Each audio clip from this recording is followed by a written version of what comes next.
সবাইকে রাস পূর্ণিমার আন্তরিক শুভেচ্ছা ভালোবাসা জানিয়ে আপনাদের সামনে একটা গুরুত্বপূর্ণ বিষয় তুলে ধরব, যেটা হচ্ছে ডিজিটাল অ্যারেস্ট বা নেট গ্রেপ্তারি।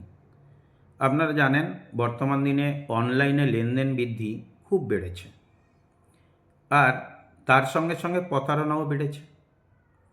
তার মধ্যে অন্যতম বিষয়টা হলো ডিজিটাল অ্যারেস্ট বা অনলাইন গ্রেপ্তারি। প্রতিনিয়ত বহু মানুষ এতে প্রতারিত হচ্ছে। আমার চেনা জানা অনেক ব্যক্তিই আছে যারা টাকা খুইয়ে বসে আছে। এ বিষয়ে সাধারণ মানুষের অজ্ঞতাই হচ্ছে প্রধান কারণ। কারণ প্রতারকেরা দেখবেন ঘন্টার পর ঘন্টা নেট মাধ্যমকেই হাতিয়ার করে টাকাকে হাতিয়ে নেওয়ার ব্যবস্থা করেছে। এই ধরনের ঘটনা এ দেশেই যে শুধু তা নয়, অন্যান্য দেশেও হচ্ছে। তো national payments corporation of India দেশবাসীকে কিছু লেনদেন সংক্রান্ত বিষয়ে পরামর্শ দিয়েছেন। যেমন, যদি আপনাকে কেউ সিবিআই, সিআইডি, পুলিশ পরিচয় দিয়ে ফোন করে, যদি কোনো আইনগত সমস্যার কথা বলে, তাহলে তাতে আপনার ভয় পাওয়ার কিছু নেই। কারণ যদি সত্যি এই ধরনের কোনো সমস্যা দেখা দেয়, তা ফোনের মাধ্যমে কোনো দিন জানানো হয় না। বাস্তবে সরাসরি দেখা করতে বলা হয় অভিযুক্তকে, এবং তারপরে তা নিয়ে পদক্ষেপ করা হয়। ২ নম্বর কথাটা হচ্ছে, জালিয়াতিরা অনেক সময় দেখবেন ভিডিও কল কিংবা অডিও কলে গ্রেপ্তারের কথা বলে এবং দ্রুত বিপাকে ফেলার ব্যক্তির থেকে টাকা চায়। এই ধরনের কথা শোনা মানেই বুঝে নেবেন যে সরকারি আধিকারিকরা কখনো কোনোভাবে টাকা চাইবে না, কারণ এটা বেআইনি। আবার ফোন করে কেউ ডিজিটালের ভয় দেখাতে পারে।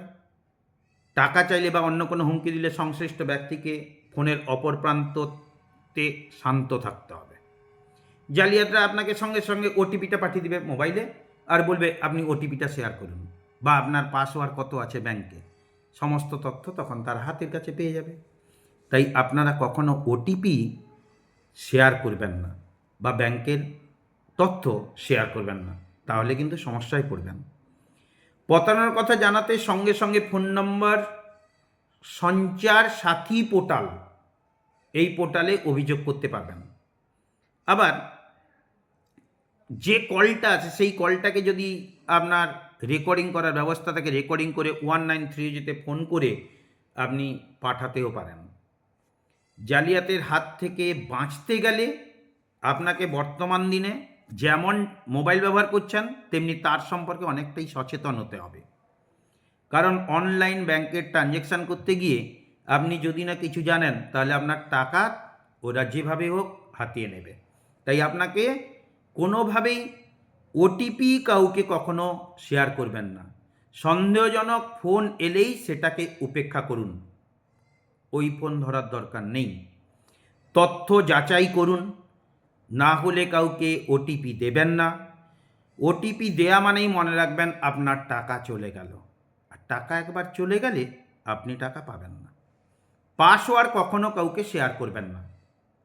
আর সাইবার ক্রাইম বিভাগে 1930তে আপনি রিপোর্ট করতে পারবেন। এই বিষয়গুলো মনে রাখলেই আপনি হয়তো প্রতারণার হাত থেকে উদ্ধার পাবেন। সবাইকে যদি আমার কথাগুলো ভালো লাগে, একটু শেয়ার করে সবাইকে নিজেদের টাকা সুরক্ষিত রাখার জন্য ব্যবস্থা করবেন। আমার পেজটা লাইক, কমেন্ট, শেয়ার করে দিবেন। সবাইকে ধন্যবাদ। সকলে ভালো থাকুন।